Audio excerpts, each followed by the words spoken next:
going to read, those of you who have your book or your little electronic device, Canto 3, Chapter 18, the first few verses. But before that, we're going to go to the end verses of Chapter 19, because it describes the glories of hearing Chapter 18.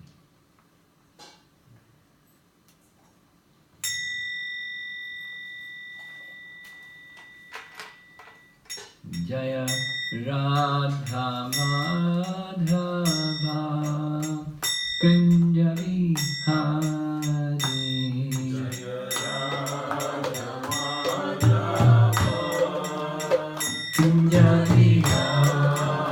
Jaya Radha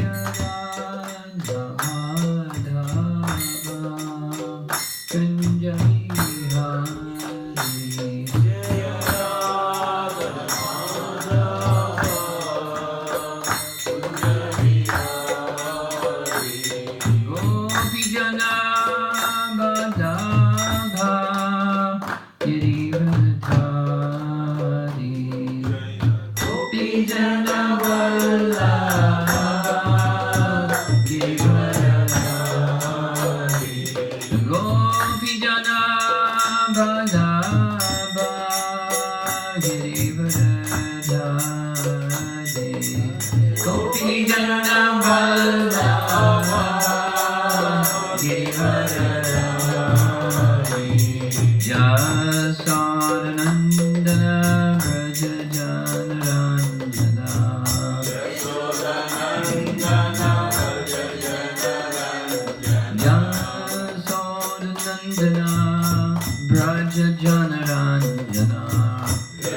Radha Madhava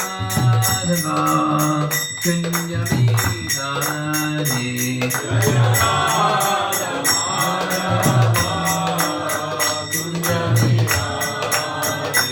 Hare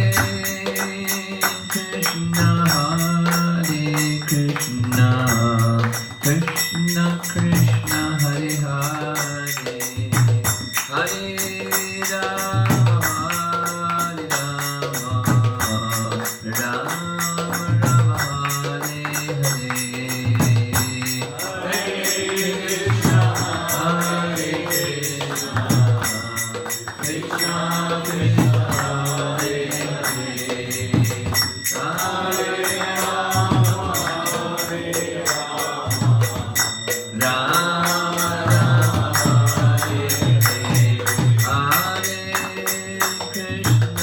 Hare Krishna, Krishna Krishna, Hare Hare, Hare Rama, Hare Rama, Rama Rama, Hare Hare.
We saved you a spot right up here.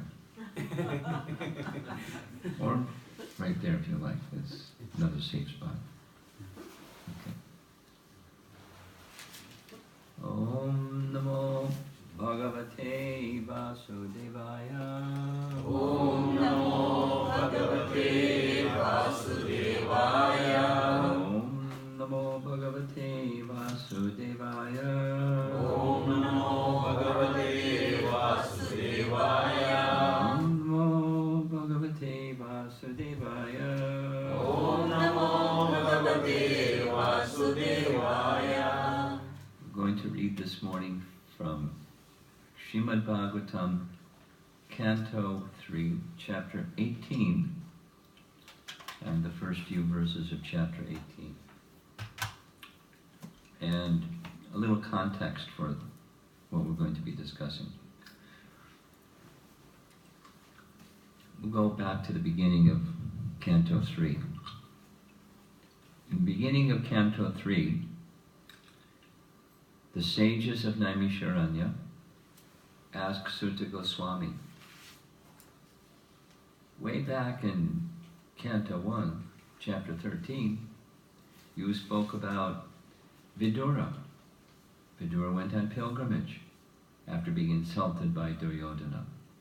And in the course of his pilgrimage, he visited holy places. And at the end of his long 34-year pilgrimage, not, go to Vrindavan for half a day and see a few temples and then come back to busy life. 34 years. And he also then met with Maitreya. Vidura met Maitreya. And they they had this wonderful conversation. You said that he achieved perfection. So that must have been really a fantastic discussion between Vidura and Maitreya, because Vidura is way up there and Maitreya is way up there, so it must have been fantastic. Can you describe the places that he went, where he visited, and can you describe the nature of that conversation? If you have an MP3 recording, that would be great, but otherwise you can just say what he said. And so Sutta Goswami says, fantastic question.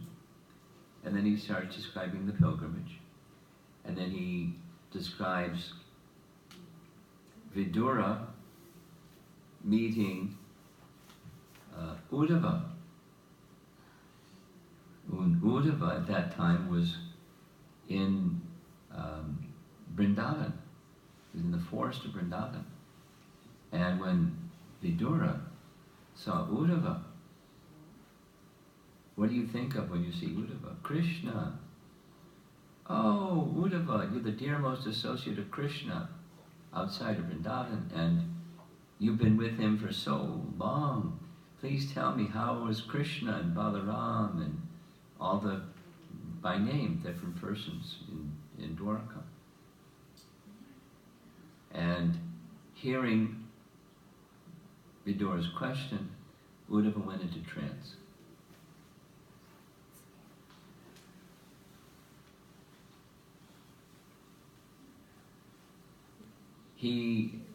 He was just so absorbed in thought of Krishna that, according to the Bhagavatam, he went to Krishna. He was his spiritual identity, his spiritual swarup. Some noise? What's that noise? Somebody's phone?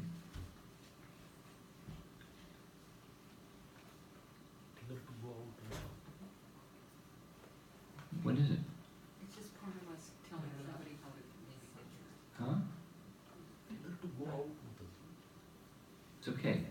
As long as we don't, you can be attentive. Okay, so he went to Krishna. His body was there, but he went to Krishna.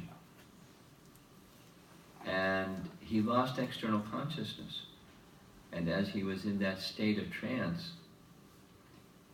he wanted to be of service to the exalted Vidura, because Vidura is his elder. And it's culture that you serve elders. But he was in this state of trance. It was a struggle, and he struggled to become externally conscious so he could serve Vidura. And then for 2 chapters, he talks about Krishna in different ways. And after talking about Krishna in different ways, the whole night passed. And then attending this discussion between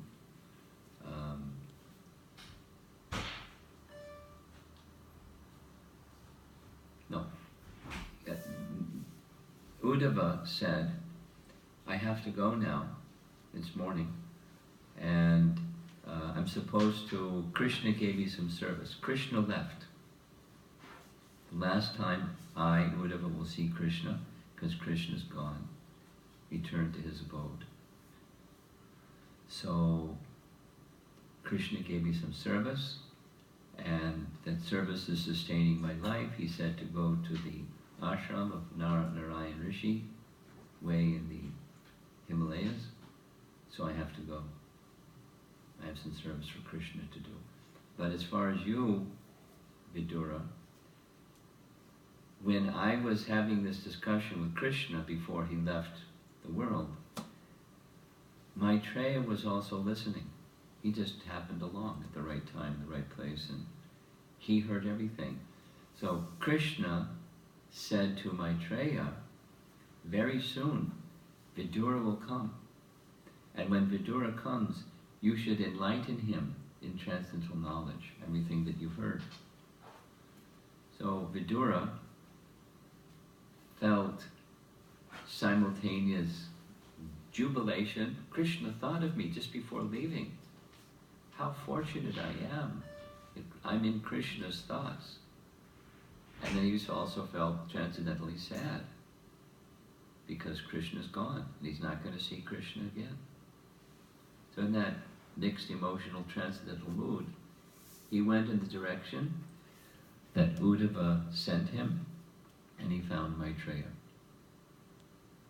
And then there's this wonderful meeting between the two personalities, a classic theme that happens again and again to teach us lessons of how to receive a sadhu and who is a sadhu, and the exchanges between elevated personalities.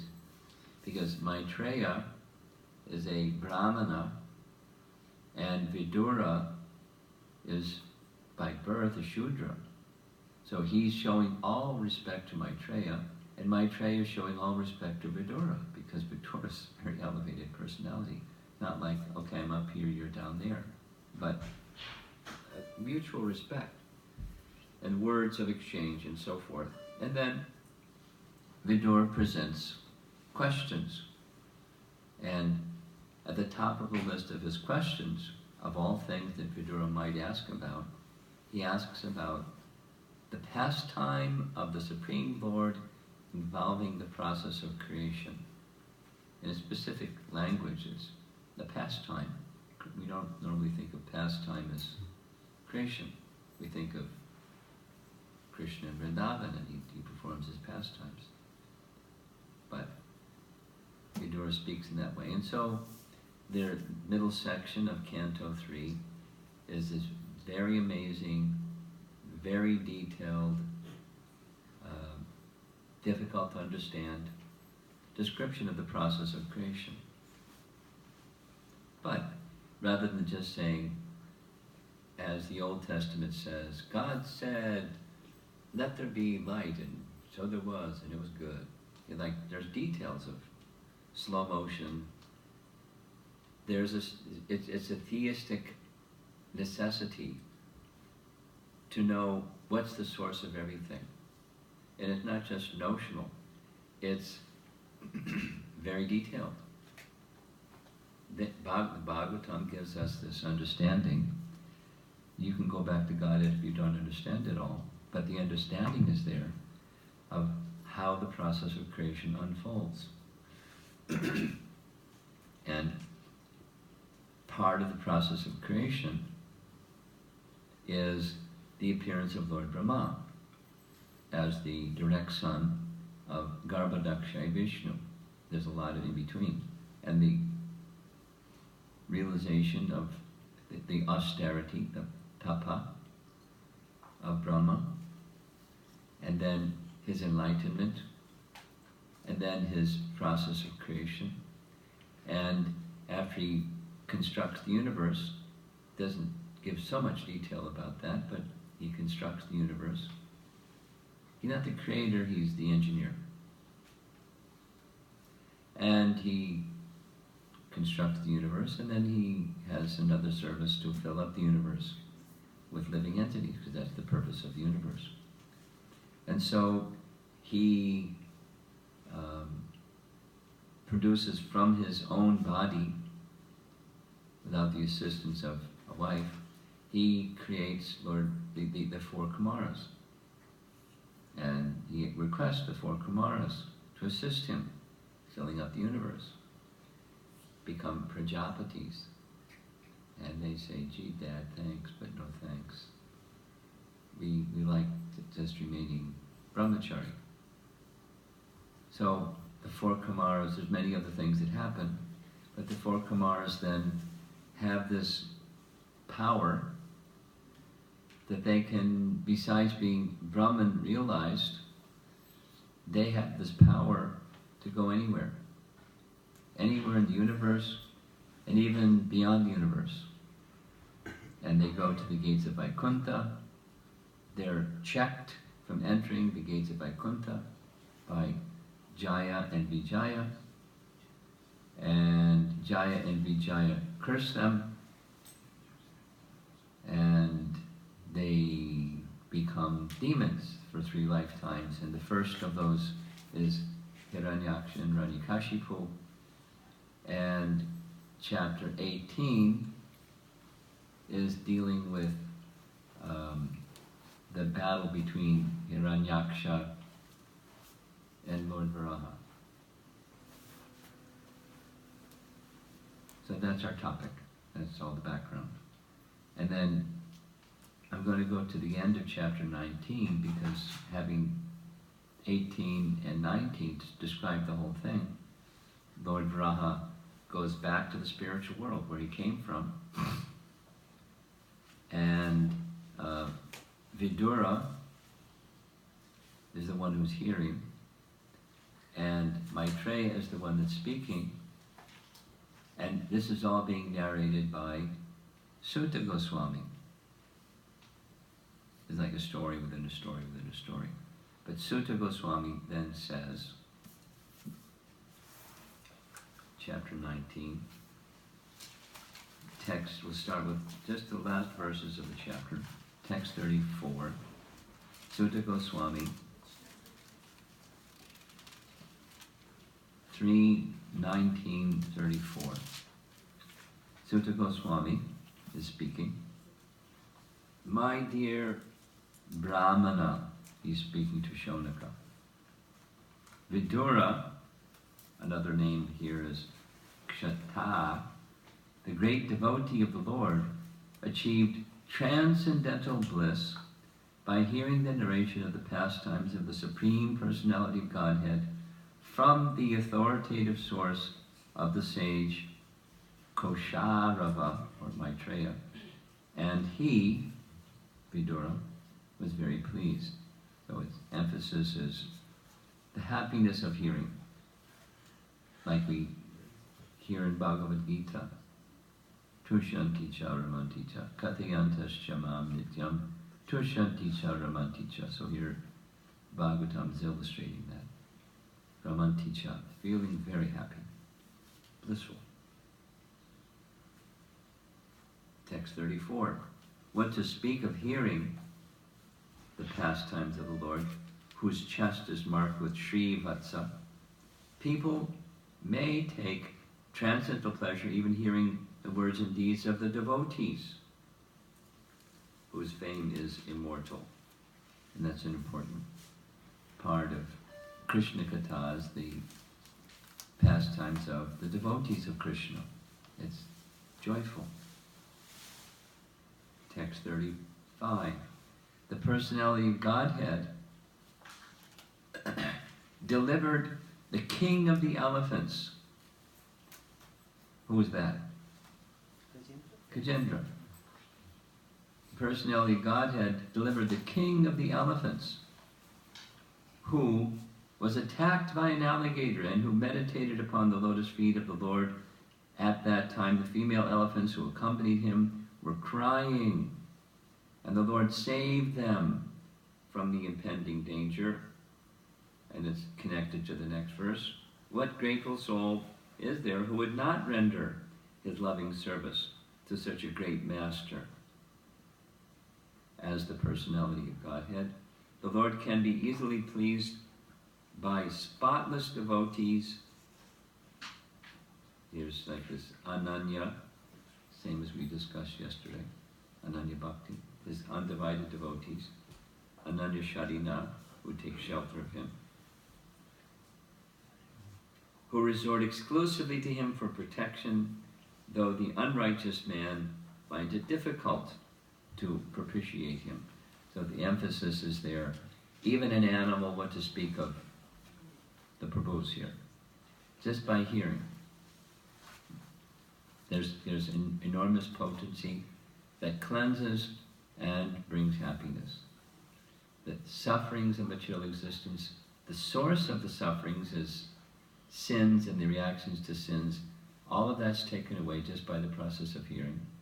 Shrinvata Sukata Krishna, Punya, Shravana, Kirtana, and the happiness. So, what to speak of the devotee, even an animal? Anyone, materially unqualified anybody. It's a very important repeated theme in the Bhagavatam. Piety doesn't create bhakti. even impiety, even the most, as we heard, chapter 9, Bhagavad Gita, even an abominable person, or does somebody who does something most sudurachar, that's a special person if they're this undivided Vajate Mam Ananya Bhak. That's what Krishna is looking to see in us. Are we divided or undivided?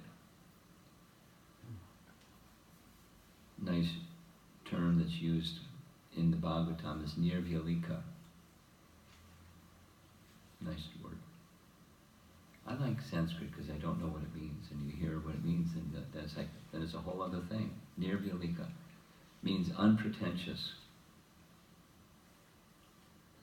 Unpretentious means different things, but specifically, there isn't some other agenda. You're not doing this to get that, saying, Om Jai Jagadisha Hare. You're doing this to please the Supreme Lord. That's unpretentious. There isn't mix of motivation. I do this to get that. It's one thing. Unpretentious. And there's no other shelter. So that's what's being said here. Those, whoever they may be, materially doesn't matter, unpretentious or taking exclusive shelter of the personality of Godhead for protection, even an elephant, what to speak of anybody, any background, any education, any birth, anything, any species, any socio-economic background, any language, anything. Take shelter of the personality of Godhead. Bhagavatam message. Ananya Shadanai. Those who take shelter of no other than the personality of Godhead. O Brahmana. So here's 37-38. We're done with the conclusion of chapter 19. O Brahmanas.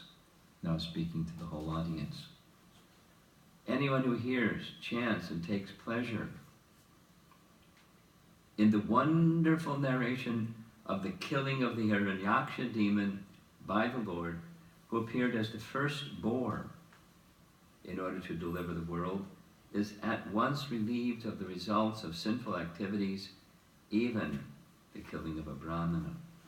This most sacred narrative confers extraordinary merit,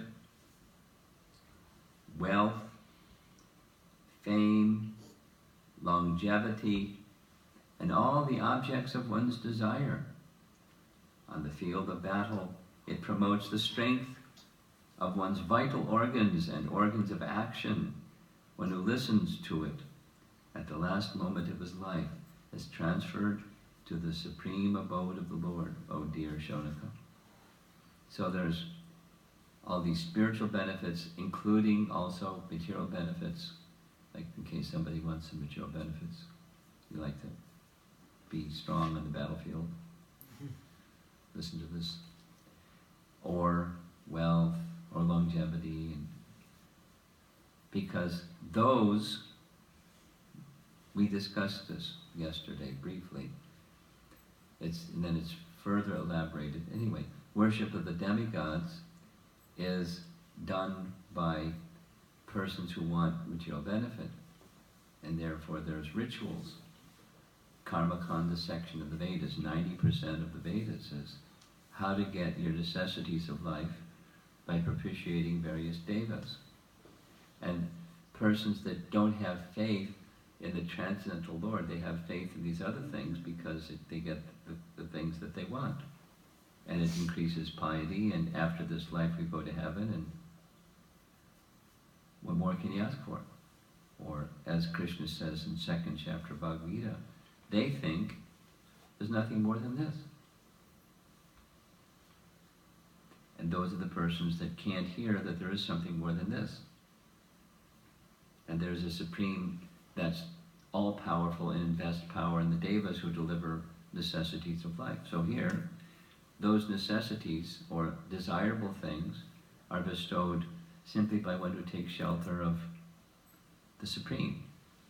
And one of the most important ways, the Bhagavad Dharma method begins with hearing. Shravanam, Kirtanam, Vishnu. So now we're going to go back to chapter 18, where the narration is beginning with Maitreya speaking to Vidura, and the carryover from the previous chapter, chapter 17, is Hiranyaksha, a Daitya, a demon, the son of Diti and Kashyapa, that's all described in the previous chapters. He wants battle, and he can't find anybody, worthy of fighting him. It's like the pushovers who want to do that. So he goes to Varuna and says, Varuna, you're mighty, let's do battle. And Varuna says, no, you're too powerful. I'm not a worthy opponent for you, but you want to know somebody that is? Vishnu. And I can tell you where he is, if you want. So Hiranyaksha says, yeah.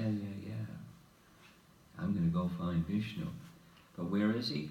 He's gone to the bottom of the Garbhodak ocean to lift the earth planet, because the demigods, including Varuna and others, informed Lord Vishnu, help! Hiranyaksha caused the earth to fall out of orbit. And the detail is, he was gathering gold for his brother, Hiranyakashipu. And by taking gold from here and putting so much gold over there, Prabhupada has described there was a tunnel. It went through the center of the earth from Lanka to go get the gold that was on the other side of the earth. And he made a tunnel, a subway, to get it. And it caused that, not just a tunnel, but the moving the gold from here to there, caused the earth to fall out of orbit. And so the demigods had gone to Vishnu, help! So Vishnu assumed the form here, we just heard at the end of chapter 19, the first boar. Because remember, we're at the very beginning of creation. There must have been some boars, but in any case, the original boar.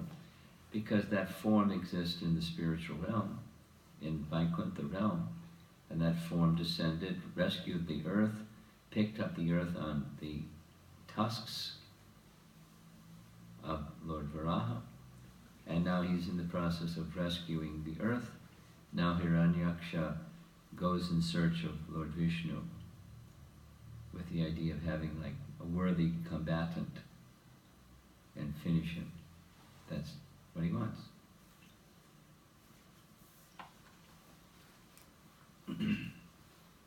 So, chapter 18 of Canto 3, the battle between Lord Boar and the demon Hiranyaksha, starts with text 1.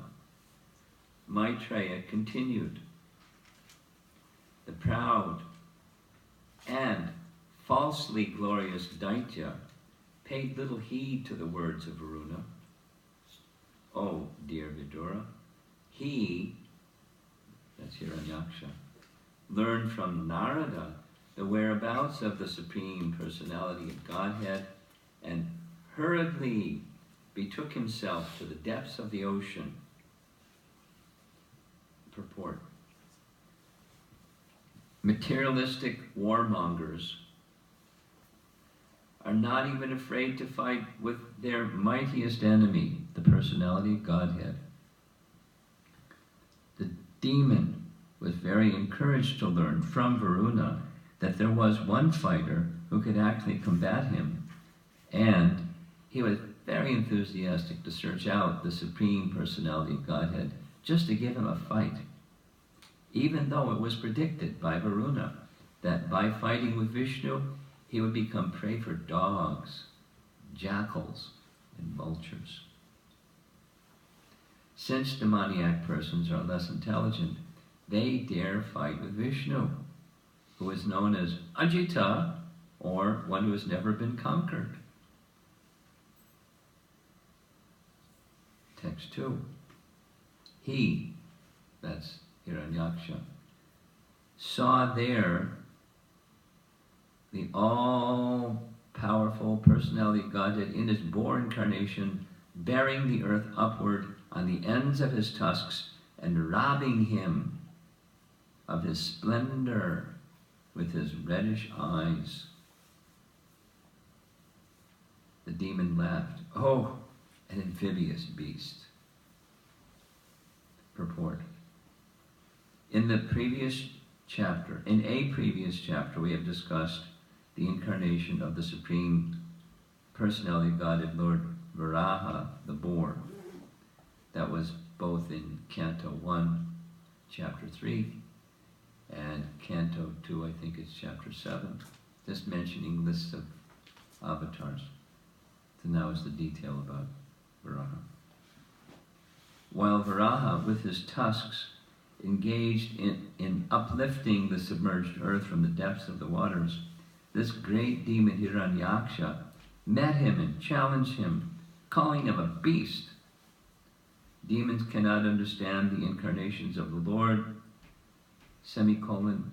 They think that his incarnations as a fish or boar or tortoise are big beasts only.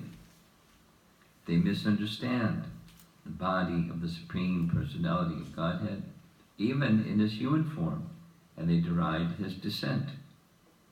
In the Chaitanya Sampradaya, there is sometimes a demoniac misconception about the descent of Lord Nityananda Prabhu. Nityananda Prabhu's body is spiritual, but the demoniac persons consider the body of the Supreme Personality to be material, just like ours. Avajananti ma mudha. Persons who have no intelligence deride the transcendental form of the Lord as material. That's a little information, but what it's referring to is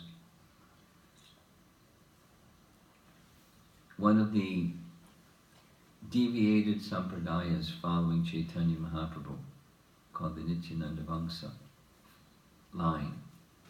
And in the Nityananda Vamsa line, one of the things, there's multiple deviations in that line, but they take Lord Nityananda to be having a material body, and therefore persons that are born in the line of Nityananda, they're Nityananda Vamsa, they're supreme, they're special. And so if there are those who take birth in the line, because Chaitanya Mahaprabhu had no children. He was married, but he took sannyas before there were children. And Lord Nityananda didn't take sannyas under Lord Chaitanya's order. He became married. He just didn't say who to marry, he just said, you should marry. And Lord Nityananda was upset. He said, all your chief associates, they're all renounced. So this looks like you're discriminating against me, or punishing me or something. Did I do something wrong? He said, no. I just see you that way, with Lord Chaitanya's answer. And so, when he left Puri to go back to preach in West Bengal, or Bengal, as was Lord Chaitanya's order, he became married.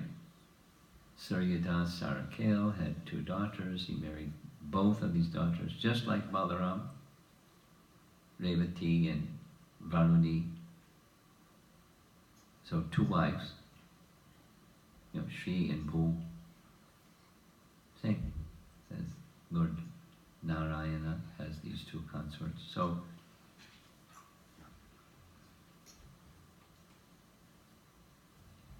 they were children, and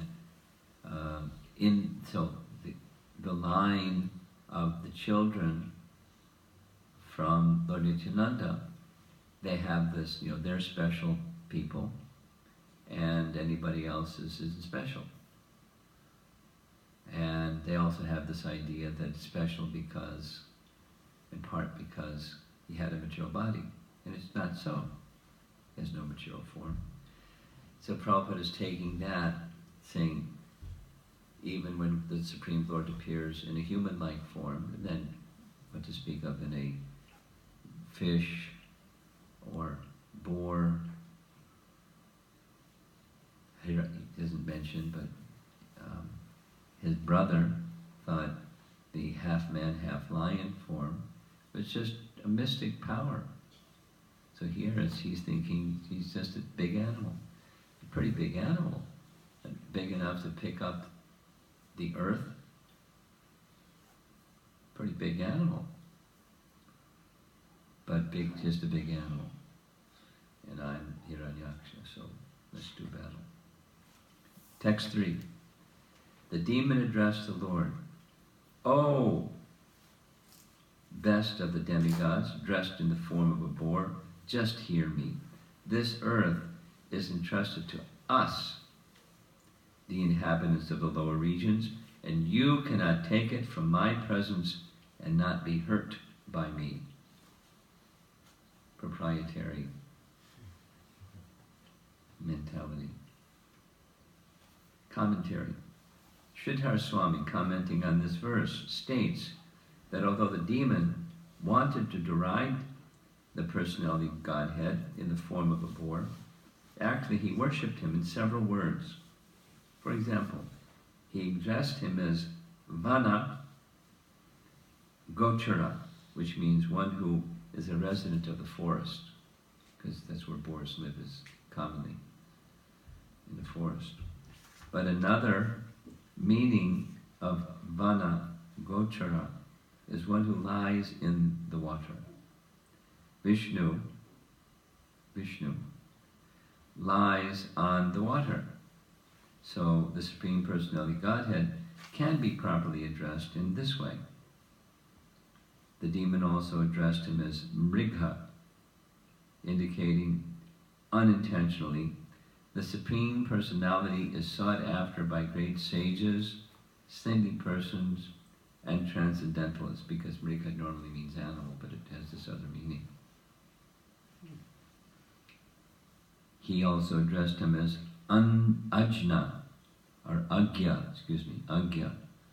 Sridhar Swami says that Gya means knowledge, and there is no knowledge which is unknown to the Supreme Personality of Godhead. Indirectly, therefore, the demon said that Vishnu knows everything. Normally he's saying you're ignorant. But there's no knowledge unknown by him.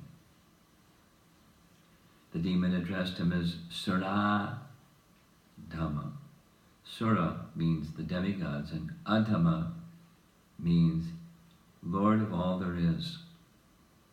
He is the Lord of all the demigods, therefore he is the best of the demigods, or God.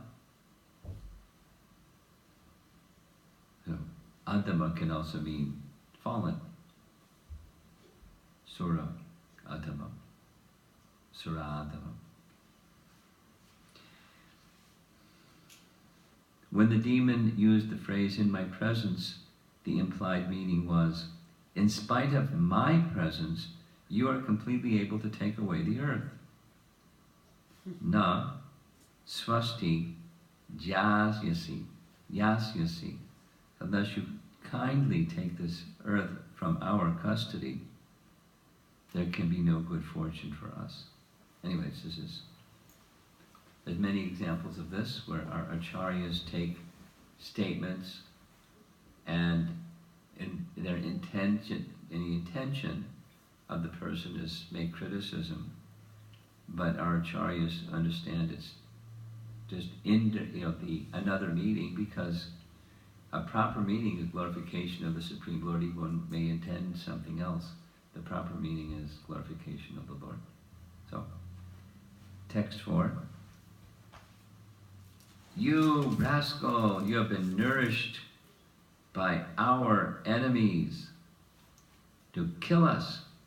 And you have killed some demons by remaining invisible. O fool, your power is only mystic. So today I shall enliven my kinsmen by killing you. And he goes on making his insults. The demon used the word abhavaya, which means for killing.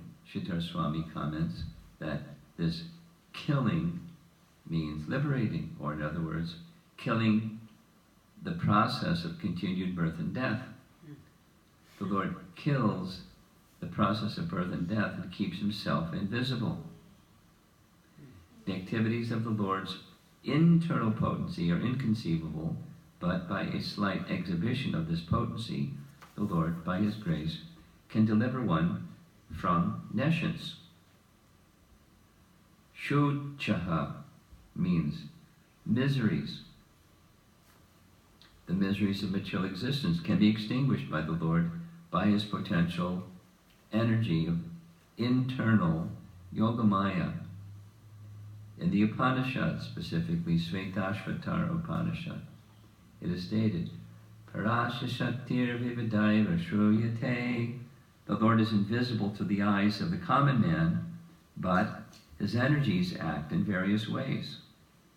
When demons are in adversity, they think that God is hiding himself and is working by his mystic potency. They think that if they can find God, they can kill him just by seeing him. Hiranyaksha thought that way, and he challenged the Lord. You have done tremendous harm to our community, taking the part of the demigods, and you have killed our kinsmen in so many ways, always keeping yourself hidden. Now I see you face to face, and I'm not going to let you go. I shall kill you and save my kinsmen from your mystic misdeeds.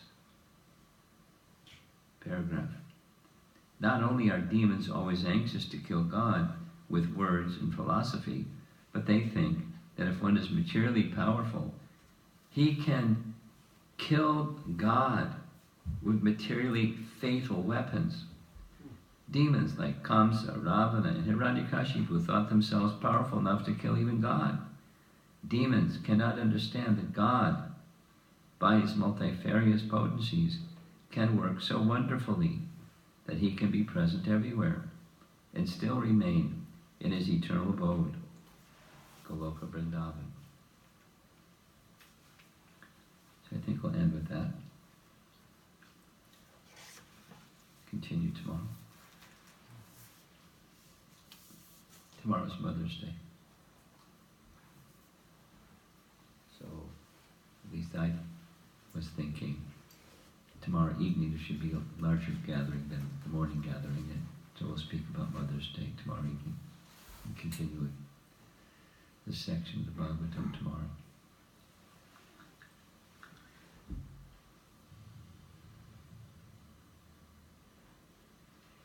In one sense, it's hard or harsh to hear vilification of the Supreme Lord. But there's many sections of the Bhagavatam, even in Mahabharata, like when Shishupal is vilifying Krishna. No, I haven't seen Sridhar Swami's commentary or some similar commentaries, but probably the words that he uses, you take an additional meaning and you get glorification. So Sanskrit has its rules, and the rule, one of the rules, is I don't know what the word is in Sanskrit, but the word in English is hermeneutics. Hermeneutics is how to understand a text. So a rule in Sanskrit is you must take the direct meaning, unless the direct meaning just doesn't make any sense. I forget, there's some very simple examples. This is Vedic rules of hermeneutics. You say the sun is in the room. So can't take the direct meaning. It's the sunshine when you say the sun is in the room. Because just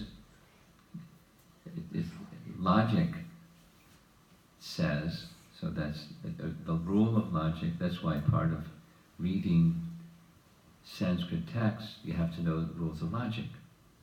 So what is appropriate, what is not appropriate logic.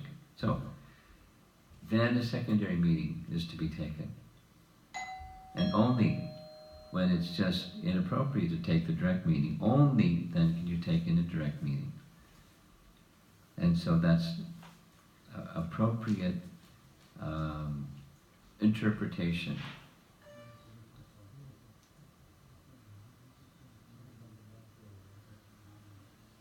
Probably somebody parked in the wrong place or something. No?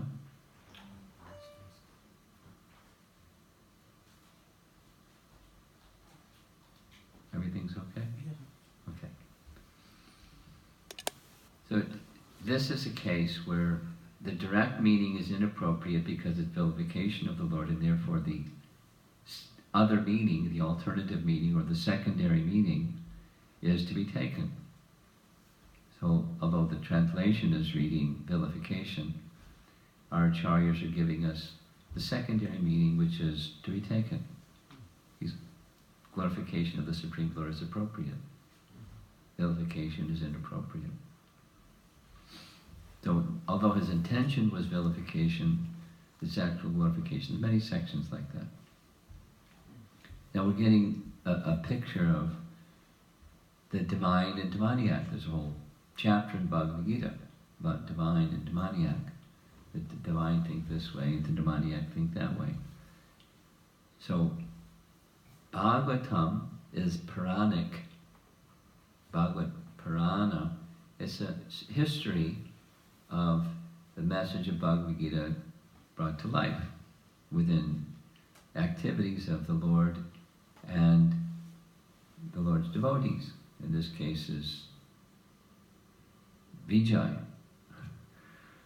appearing as if he's a demon and speaking in the way that he's speaking. And so the mentality of the demon or Daitya is pride and vilification and harsh speech and all those things that are mentioned in Bhagavad Gita. And further, they see Lord Vishnu as an enemy, specifically. They think Lord Vishnu is partial to the demigods. Same thing after Hiranyaksha is killed. It comes later in this same canto. No, comes in canto 7. Hiranyaksha, having been killed, Hiranyakashipu, his elder brother, conducts the funeral for his younger brother. And he speaks many things. He speaks transcendental knowledge about the soul and the soul's journey, and all souls are destined to die and no cause for lamentation, and things like Krishna says in Bhagavad Gita. He was learned. And then he does this vilification thing, saying he's supposed to be neutral. Ha! He's not neutral. He takes a side to the demigods, but I'll show him. I'll finish him. He's killed my brother. I'm going to kill him. It's the nature of demoniac mentality. With fearless, foolish, shameless, irrational, puffed up. It's just all these characteristics. Deluded by the illusory energy. They cannot see. Pashyati na pashyati, in the language of the Bhagavatam. They can see, but they can't see. So he's called, in these verses, invisible. But now, Hiranyaksha says, aha, you're visible, and I'm going to finish you. You've got mystic powers, but I have mystic powers too, and I'm going to finish you. So it's, chivalrous, harsh speech to antagonize the Supreme Lord before the battle ensues.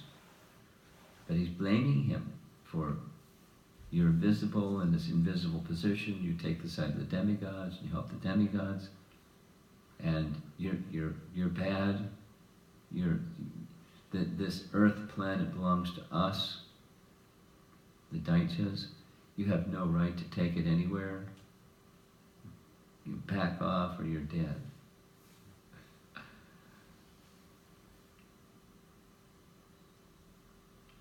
And whether it's, as Prabhupada says in the purport, whether it's philosophical or linguistic of killing God by word jugglery,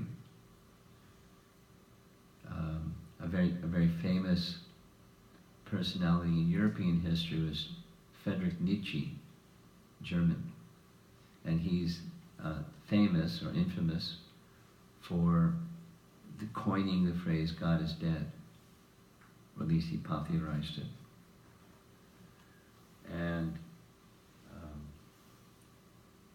one morning walk, a devotee was saying, "Prabhupada, I saw something the other day written on the wall." You know how they do that in India. "God is dead," signed Nietzsche. And then below that was, "Nietzsche is dead, God." So, someone can claim anything by word jugglery or pride and foolishness. God is dead. So whether it's a philosopher or a scientist, some time ago, like 20 years ago, BBC, British Broadcasting Company, interviewed a number of scientists, and a number of them, knowing they're being interviewed by BBC, were very explicit. Their mission in life is putting God out of the picture, not getting knowledge. Their mission in life is putting God where he belongs, nowhere. Like that's the fuel in their tank.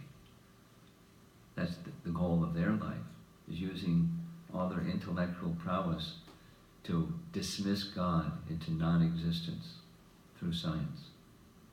Now, not all scientists have that disposition, but some do. And so these are demoniac propensities by philosophy, by science, by combat. It's a demoniac. It's the pinnacle of demoniac nature, along with these other harsh characteristics, false egoistic characteristics, which blind one from one's own self and God. It's in the Bhagavatam, it's very specific. It's the force of Maya covers one's intelligence. Maya, in language of Bhagavad Gita, Maya yaparita jnana, asarim bhavam ashrita. You know the verse? There are 4 types of pious people that render service to Krishna. There's 4 types of pious people, impious people, that never surrender to Krishna. Never surrender to Krishna. Never surrender to Krishna. However many lifetimes. Very stubborn. Never surrender to Krishna. And one of them is very learned people who have capacity for knowledge, but their real knowledge is stolen. Maya parita jnana. Their knowledge is stolen by Maya, or illusion. Because asarim bhavam ashrita. They ashrita, they take shelter of asura bhav. That's fundamental, primordial obstinacy. Same thing that brings one to the material world and keeps us here, is opposition to God. Raga dvesha samutena devandra mohina bharata. I know some of you, have you ever invited Druta Karma to come? He's been here, yes. Good, good. So, Druta Karma knows the program very well, where scientists, having a predisposition to prove something, and the something they want to prove is God doesn't exist. Through archaeology, they take evidence that says something other than their idea, and they just hide it. They put it under the rug, or put it in, chuck it. Don't publish it, don't acknowledge it, just, select evidence that says what they want, and the other disappears. But there's increasing, anyway, so Forbidden Archaeology is one of the main books, and following that multiple others, is big thick book like this showing that the archaeological evidence that disproves the atheistic notion, specifically the atheistic notion of the origin of life, without all the detail. So he meets these people face to face, eye to eye, nose to nose, and gives the evidence that says you people are cheaters. Not just like philosophically, but practically speaking. Evidence and evidence and evidence, and hard empiric evidence that says something other than what they say, and calls their bluff. You people are cheaters. They don't like it. You can only imagine. Intellectuals and people whose profession is depending upon teaching this, he says, your people are cheaters. Because look at all this abundant information, empirical information. You're cheaters. You just hid it, under the rug. In different ways, the empiric evidence is hidden. It's just dismissed, given a bad name, and you trash the person, you trash the evidence, and you're king. You have all your funding, and you have all your titles, and you have all your everything. You have everything published. Anybody else that says something else gets trashed. They lose their job. But there's examples and examples and examples. The corner is turning a little bit in the intellectual scientific community, but it's the nature of demoniac mentality. They don't mind fighting anybody, and they don't play nice. They're really mean, ruthless. So this is demoniac mentality, and we're hearing in this Canto 3, Chapter 18, one of the chiefs of the demoniac persons is ready to do battle with Vishnu, calling him names and saying bad things, ready to fight. He wants it. He asks Varuda, who's capable. Just like Kalyavana. He couldn't find anybody capable of fighting. And then we heard, oh, Krishna is capable. Great. Let me go do battle with Krishna. Finished.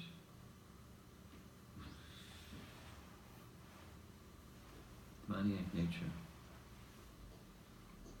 So,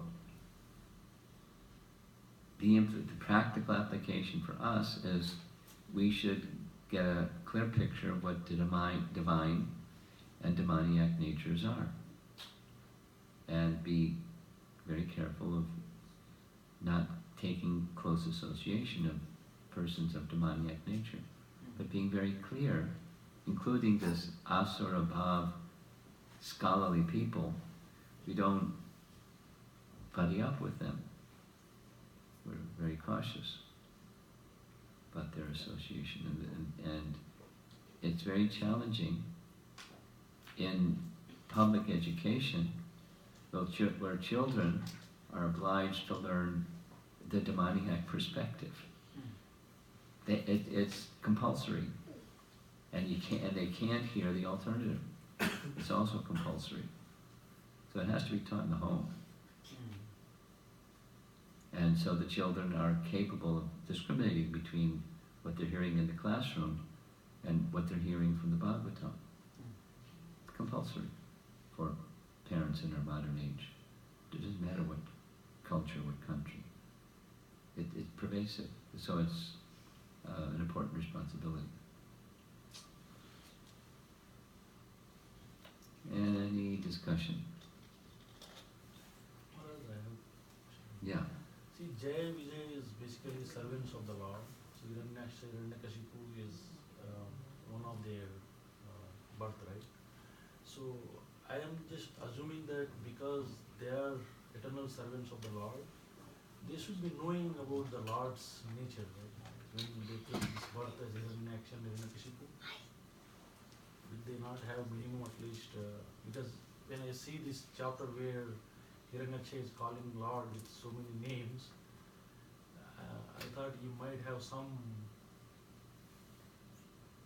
understanding that from eternal association of the Lord. I've not read anything by our acharyas that says this or that, so it's hard to comment. But to perform the function of the opponent of the Supreme Lord, they have to perform the function. So whether it's under the influence of the internal potency, they're forgetful, or under the influence of the external potency, they're forgetful. One could make arguments either way, but they're forgetful. It's not a play act. They don't mean what they say. Because, my goodness, this is offense. What devotee could knowingly speak offensive things? It's because I'm supposed to play like an actor on stage, maybe, I'm supposed to say bad things, like, during our dramas in our centers, we may have somebody say something unpleasant about Krishna or to Krishna or one of his forms. And it's just an actor on the stage, it's not an offense. But, they're literally doing battle. So they're taking this opposition. So whether under the influence of Yogamaya or Mahamaya, they're taking that position. Forgetfulness, enmity.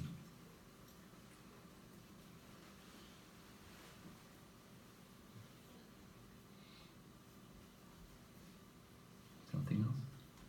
Yeah? Yeah, go ahead. It's interesting that some people have demonic mentalities, and I was doing some research on reincarnation, and one psychologist who has continued the research from, I'm forgetting the names here. Ian Stevenson? Ian Stevenson, and then he's the second one now. Ian Stevenson died in Yes. 2007, Yeah. and then this person continued, and he wrote a white paper on reincarnation, and is looking at his websites. It's interesting how he has explained birthmarks when the new Yes. body is, Yeah. and he has tried to explain it, saying that using quantum physics principles, that the behavior of the particles changes when there is an observer, and therefore the resultant of material is because of the observer and not the matter. So therefore he concludes that it is the consciousness which is the cause of matter and not the other way around. So proving the principle, what Yes. we also Yes. support is life comes from life and not Yes. life comes from matter. Yes. So it's interesting that now scientists are also influenced by this principle of life comes from life in some cases. In some cases.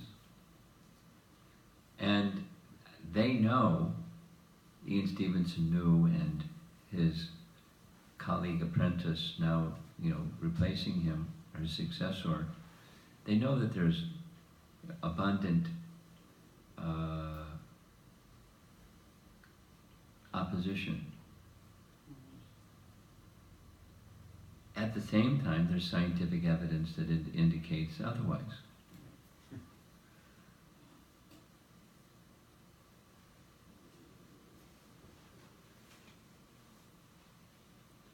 Anything else?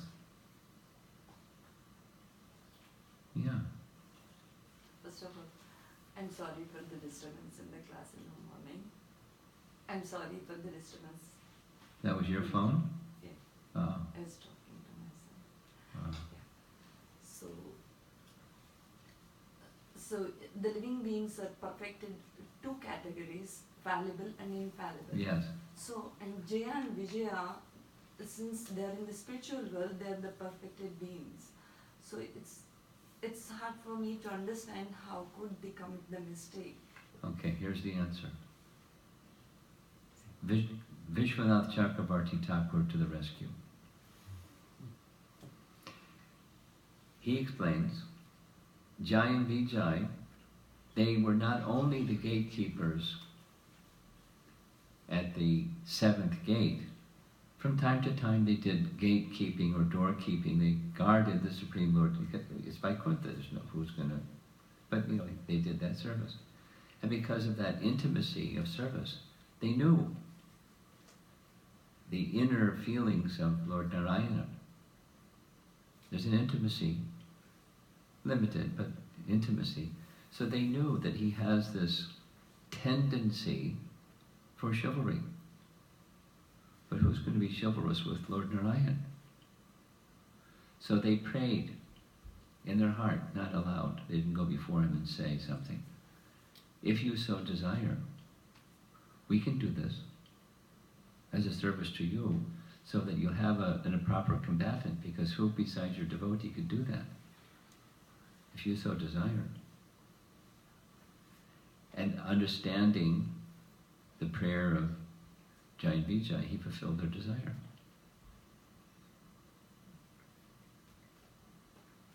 So on the other hand, Kumaras, they're so advanced in their path of self-realization. How could they become angry? Well, they say after they became angry and the Lord Narayana came to the gate and personally apologized. It is not they, it is me who have offended you. Because anybody acting on behalf of someone, if that someone makes an offense, it goes to the person who they were acting on behalf of. So I take responsibility. I am to blame. Don't blame them. And he speaks so humbly. But they then say, actually, they're nirvyalika personalities. They said the opposite before. They said, you're influenced by the modes of nature. You have dvesha. You don't belong in a place where there's no dvesha. But they, madhu, they say, you don't belong in a place where madhu, this is a little detail, madhu dvesha. So madhu dvesha, this is a little his story. Did you heard this one? No. Prabhupada named one of his devotees, disciples, Madhu Dvisha. He was GBC in Australia, did tons and tons and tons of service, and loved by Prabhupada and vice versa. So one time, Madhu Dvisha was serving Prabhupada and asked him, when you gave me this name, Madhu Dvisha, could you tell me what it means? Prabhupada said, Dvisha means envy, and the Supreme Lord Vishnu was envious of the Madhu demon when he stole the Vedas and he killed him. And Madhu Dvisha said, but Prabhupada, how can the Supreme Lord be envious? He's the proprietor of everything, he's everything. How can he have that quality? And Prabhupada's answer, within the Supreme Lord is everything, but without contamination.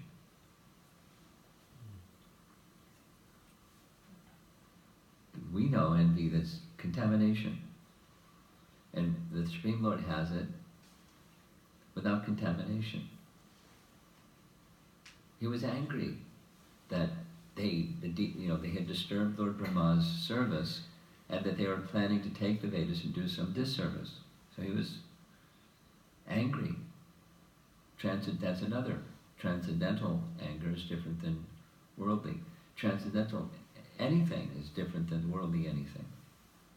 But anything worldly comes from above. So, the Kumaras are saying you don't belong in the abode of Madhudvisha. But then later, the same Kumaras say it was our mistake, because these gatekeepers, these two, are Nirvyalika Bhaktas. So they can't make a mistake. They're not contaminated. It was our mistake. But how did the Kumaras, your question is, how they make the mistake if they're so elevated? And the answer is,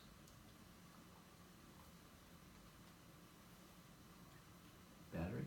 Yeah. Battery's dead. So,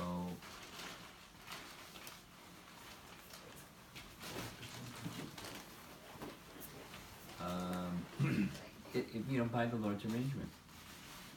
By the Lord's arrangement, so that the desire of Jai and Vijay could be fulfilled.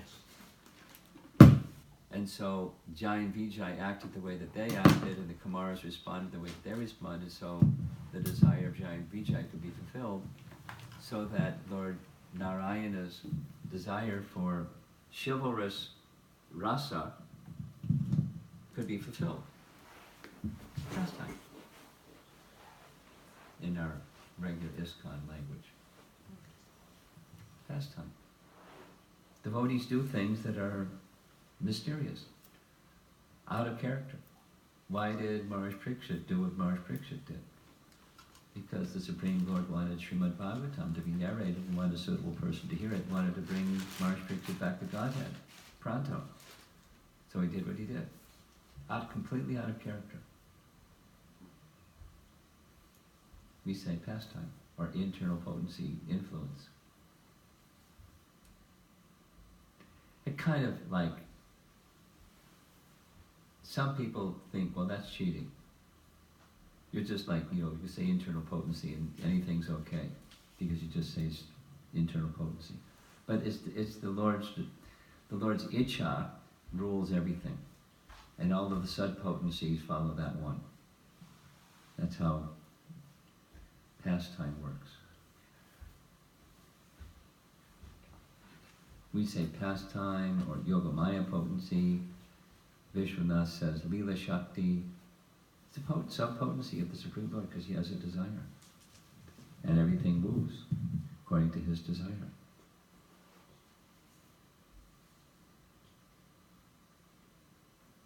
There is a Supreme Controller. And all potencies and sub-potencies of those potencies are under his control. Not only, the three modes of nature, everything is under his control.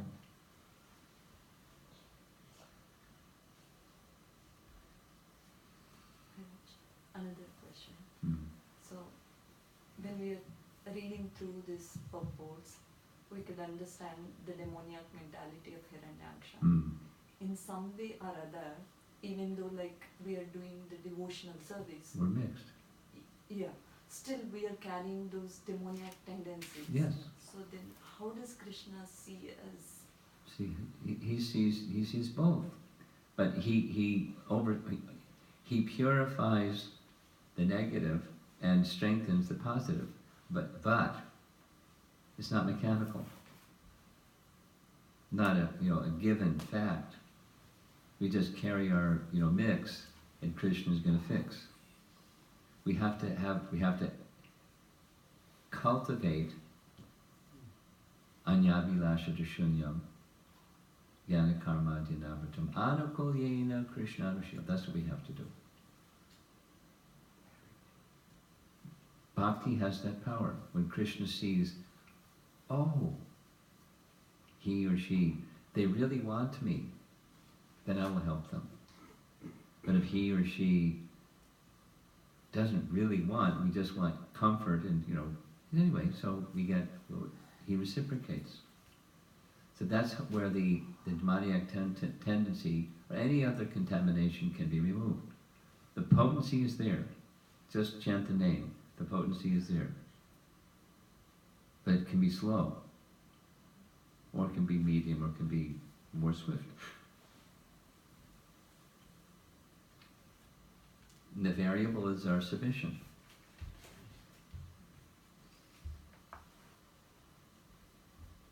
The sincerity of our submission. My dear Lord Krishna, I have a mix. Kindly remove the mix. And then we shouldn't protest. Because sometimes we do. We're attached to the mix.